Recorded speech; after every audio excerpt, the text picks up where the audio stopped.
राधा स्वामी जी, आज की ये साखी हमारा उस मालिक के प्रति प्यार और भरोसा दोनों को ही और मजबूत करता है। ये साखी सुनकर आपको जरूर एहसास होगा कि हम उस मालिक से कितनी शिकायतें करते हैं। हमारे पास सब कुछ होते हुए भी हम कभी भी खुश नहीं रहते हैं और अक्सर ही उस मालिक से शिकायतें करते रहते हैं कि हमें मालिक तूने ये नहीं दिया, वो नहीं दिया। ये साखी उस टाइम की है जब मैं अक्सर ही डेरे सेवा के लिए जाया करती थी, तो वहाँ मुलाकात मेरी एक बीबी से होती है, एक बहन से होती है। वो बहन मुझे डेरे में सेवा करते हुए मिली। हम लोग कैंटीन में सेवा कर रहे थे, तब मेरी मुलाकात उनसे होती है और उनसे प्यार 2-3 दिन में इतना गहरा हो गया था कि हमने एक दूसरे से नंबर भी एक्सचेंज कर लिए थे। उसके बाद अक्सर ही हमारी फ़ोन पर बात हुआ करती थी और जब भी हम लोग डेरे जाते थे तो एक साथ ही जाते थे। तो पहले से ही प्लानिंग हो जाती थी कि मैं आ रही हूँ सेवा पर, दीदी आप भी आइएगा। तो ऐसे ही कितने साल हम लोग साथ में सेवा करते थे, लेकिन कभी भी ऐसा नहीं हुआ कि उन दीदी के बारे में मैं कुछ जान सकती। तो ऐसे ही एक दिन सेवा करते करते मुझे ऐसा एहसास हुआ, मैंने दीदी के अंदर इतनी तड़फ, इतना प्यार मालिक के लिए देखा, इतनी शिद्दत से वो सेवा कर रही थी कि उनको धूप का, गर्मी का एहसास ही नहीं हो रहा था। मैंने उनसे कहा, दीदी चलो लंगर का टाइम हो गया है, भूख लगी हुई है। तो कहने लगी, नहीं मुझे अभी कोई भूख नहीं है, मुझे सेवा करनी है, मैं अभी और सेवा करती हूँ। ऐसा करो तुम जाओ और लंगर प्रसादा छक कर यहीं पर आ जाना। तो मैंने कहा, दीदी साथ में ही चलते हैं। तो तब हम रोड़ी की सेवा कर रहे थे। जब मैंने उनसे 1-2 बार बोला तो दीदी ने कहा चलो फिर चलते हैं। तो रास्ते में जाते हुए मैंने उनसे कहा, दीदी एक बात पूछूं आपसे? तो उन्होंने कहा, हाँ जी पूछिए। तो मैंने कहा, दीदी मुझे ये जानना है कि आप इतने प्यार से सेवा करते हो, इतनी शिद्दत से सेवा करते हो, आपका भरोसा उस मालिक पर इतना है, आपको धूप का, गर्मी का एहसास ही नहीं होता है। तो उन्होंने कहा कि जिन दुखों से, जिन मुसीबतों से मैं निकली हूँ, उसके सामने ये धूप, ये गर्मी, ये कुछ भी नहीं है। तो मैंने कहा, दीदी आप बताओगे थोड़ा मुझे अपने बारे में कि आप कहना क्या चाहते हो? तो तब उन्होंने कहा कि पहले प्रसादा छकते हैं, उसके बाद हम बात करेंगे। चलो प्रसादा छका, बातें प्रसादा छकते छकते भी दिमाग में आ रहा था कि आज दीदी शायद कुछ बताएंगी, कोई बात बताएंगी बाबा जी के बारे में, कुछ तो ऐसा है जो दीदी के दिल में चल रहा है। तो प्रसादा छक कर हम शेड की तरफ जाते हैं, वहाँ जाकर बैठ जाते हैं। मैं दीदी से कहती हूँ, दीदी पहले आप ना मुझे अपने बारे में बताओ, आप क्या कहना चाहते थे? तब उन्होंने कहा कि मैं बचपन से ही ऐसे परिवार में जन्म हुआ जो शुरू से ही राधा स्वामी सत्संग ब्यास से जुड़े हुए थे, बाबा जी से जुड़े हुए थे। तो मेरे माता पिता ने चरण सिंह महाराज जी से नामदान लिया था और पहले से मेरे दादा दादी जी भी मानते थे। तो मेरी शादी होती है, मेरी शादी एक ऐसे परिवार में होती है जो नॉन सत्संगी थे, वो बाबा जी को नहीं मानते थे। लेकिन जिस आदमी से मेरी शादी हुई वो बहुत अच्छे थे। मैं सेवा पर जाती थी, सत्संग पर सुनती थी। उन्होंने कभी मुझे किसी चीज के लिए मना ही नहीं किया था। ना वो कभी मुझे ब्यास आने से मना करते थे, ना सत्संग में जाने से मना करते थे। किसी भी चीज के लिए कभी रोक टोक की ही नहीं थी। तो मैं शादी के बाद भी सेवा पर आती थी और सत्संग भी सुनती थी पास वाले सेंटर घर में। तो कहने लगी, लेकिन जो मेरा परिवार था वो इस चीज को नहीं मानता था। ससुराल वाले नहीं चाहते थे कि मैं डेरे जाऊं या सेवा करूं या सत्संग पर जाऊं, लेकिन मेरे पति किसी की नहीं सुनते थे। तो कुछ टाइम शादी को बीत गया, मेरे एक बेटी भी हुई और एक दिन शाम को काम से आते वक्त मेरे पति का एक्सीडेंट हो जाता है। जब उनका एक्सीडेंट हुआ तो उनकी उसी जगह पर मौत भी हो जाती है। ये बात सुनकर मेरा रोंग रोंग के बिल्कुल खड़ा हो गया। मैंने कहा कि इतना बड़ा बात जो दीदी के दिल में थी कि इनके हस्बैंड इस दुनिया में है ही नहीं। तो उन्होंने कहा कि मैंने कहा दीदी सच में? वो बोली हाँ जी सच में। मेरे पति का देहांत हो जाता है।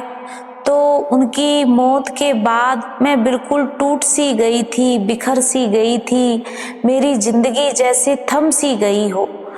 लोगों ने बातें करने शुरू कर दी, घर वालों ने बातें करना शुरू कर दी, लेकिन मुझे उस मालिक पर ऐसा लगता था कि मालिक बचपन से तेरे साथ लड़ लगी हुई थी, बचपन से तेरा नाम जपती थी, तो ऐसा कहाँ भूल हो गई जो मुझे इतनी बड़ी सजा मिली है।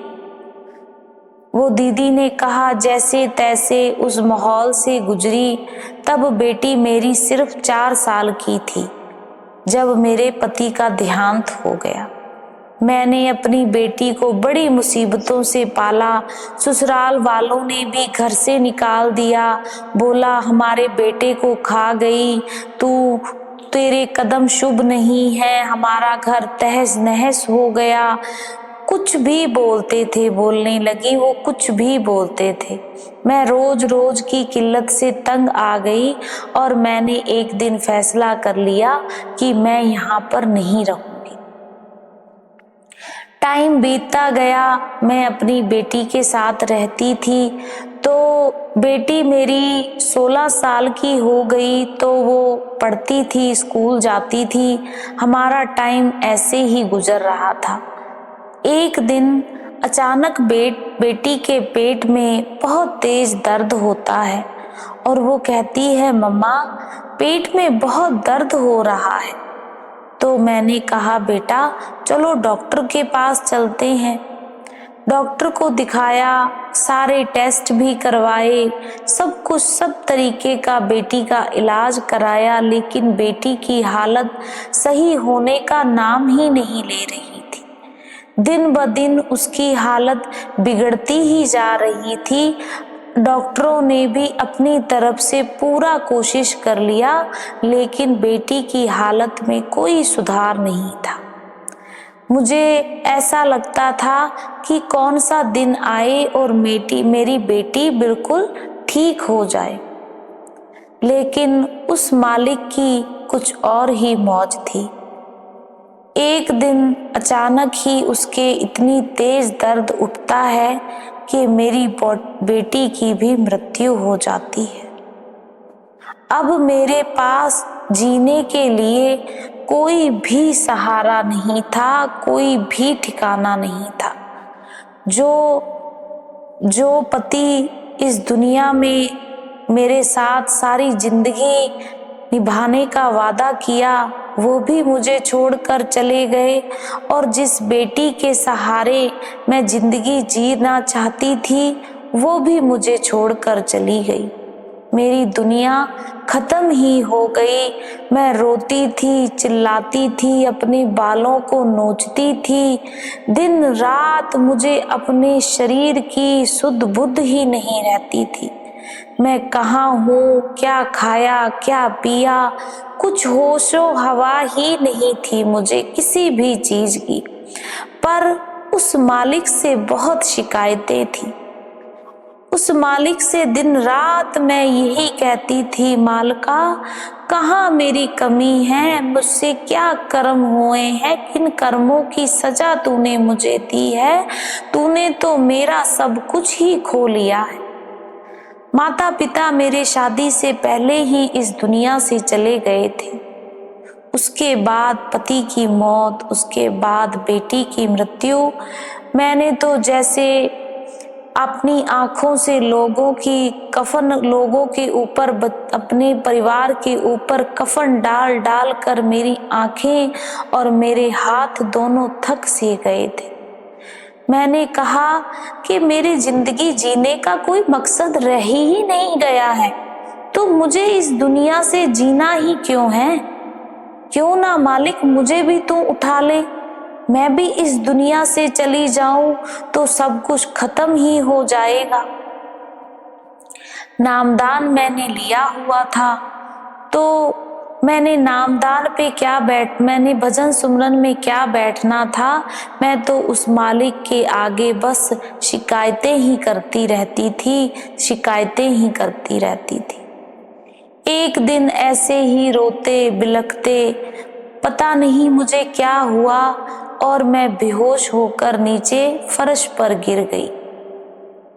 और उस टाइम पर मैं क्या देखती थी कि हाजर नाजर गुरु बाबा गुरिंदर सिंह जी मेरे सामने आए हैं और मेरे सिर पर उन्होंने हाथ रखा और मुझे कहा, बेटी उठ, ये हारने का वक्त नहीं है।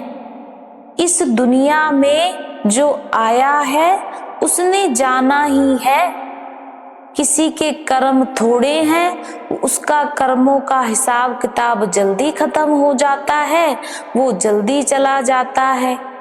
कईयों का हिसाब किताब बहुत लंबा चौड़ा होता है, उनकी जो उम्र है वो उतनी होती है। तो तुम्हें तो खुश होना चाहिए कि उनका कर्मों का लेखा जोखा जल्दी खत्म हो गया और वो इस दुनिया से चले गए। लेकिन तुम्हें जिस मालिक ने अपने साथ जोड़ा है, तुमने उसके लिए जो इस दुनिया में आई हो, तुमने अभी वो कर्म किया ही नहीं है, तो तुम्हें कैसे लेके जा सकते हैं। अभी तुम्हारा टाइम नहीं है। तुम्हारा टाइम होता तो कहने की जरूरत नहीं पड़ती। वो मालिक ने सब रंग देखे हुए हैं, उस मालिक को सब पता है कब किसने आना है, कब किसने जाना है। ये दुनिया तो एक रंग मंच है, गुड्डियों का खेल तमाशा है, एक प्लेटफॉर्म है। यहाँ पर सब अपना अपना किरदार करते जा रहे हैं और जाते जा रहे हैं। बस फर्क इतना है, कोई पहले चला जाता है, कोई बाद में चला जाता है। तो हिम्मत कर, उठ, उस मालिक पर भरोसा कर। तुझे जीने का सहारा वो मालिक तुझे आप दिखा देगा। जब उस दीदी ने ये सब बातें सुना रही थी ना, तो आंखों से आंसू थमने का नाम ही नहीं ले रहे थे। ऐसा लग रहा था जैसे उनकी कहानी आंखों के सामने साक्षात चल रही हो। सब कुछ हूबहू दिखाई दे रहा था कि उस दीदी ने कितना दुख सहा होगा, जिसका पति भी इस दुनिया से चला गया, पत्नी भी चली गई, माता पिता भी चले गए, लेकिन उसने उस मालिक पर भरोसा कर कर उठी, हिम्मत की। जब उसने आंखें खोली, देखा तो उनके पास कोई भी नहीं था। सिर्फ बाबा जी ने आकर उनको रास्ता दिखाया। तो उन्होंने कहा, उस टाइम मैंने ये तो सोच लिया था कि इस दुनिया में कोई किसी का नहीं है, ना कोई माँ बाप है, ना पति पत्नी है, ना भाई बहन है। ये तो सिर्फ एक स्वार्थ के रिश्ते हैं। जब हमारा स्वार्थ खत्म हो जाता है, हमारा रिश्ता खत्म हो जाता है। तब से मैंने सिर्फ अपना लक्ष्य एक ही बना लिया था, उस गुरु का लड़ फड़ने का। मैंने कहा, मालिक, इस दुनिया के सब रिश्ते झूठे हैं, एक रब का रिश्ता, उस मालिक का रिश्ता सच्चा है। सब रिश्ते छोड़ जाएंगे, लेकिन वो मालिक के अगर हम लड़ लग गए, वो हमारा साथ कभी भी नहीं छोड़ता, इस भी दुनिया में और अगली दुनिया में भी।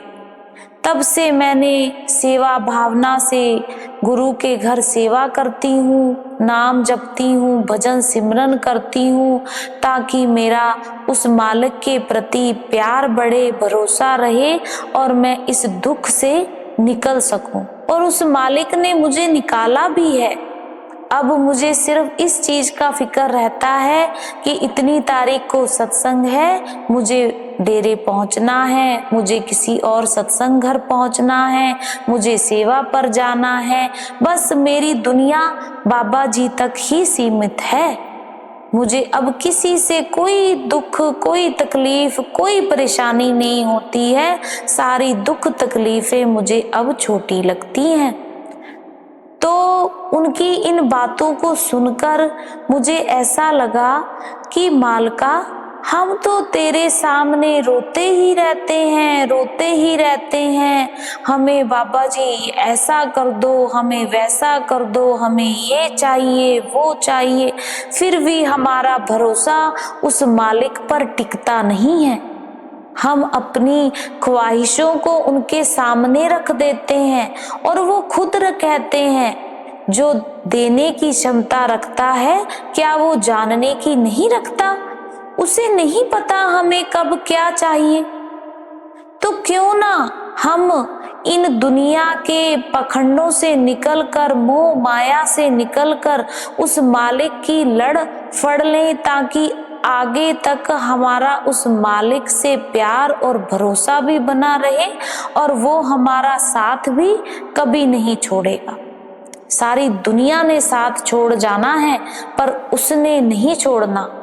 हम उसकी तरफ एक कदम बढ़ाएंगे ना, वो हमारी तरफ 100 कदम बढ़ाएगा। हम पहल तो करें, पर हम करते नहीं हैं। हम में कमियां हैं, फिर हम उनके सामने शिकायतें लेकर बैठते हैं, उनके सामने कहते हैं, हमने तेरा नाम जपा, हमें क्या मिला।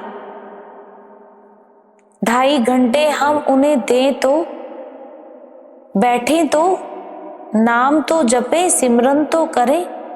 वो मालिक सारे काम हमारे खुद ही कर देगा, हमें कुछ करने की जरूरत ही नहीं पड़ेगी।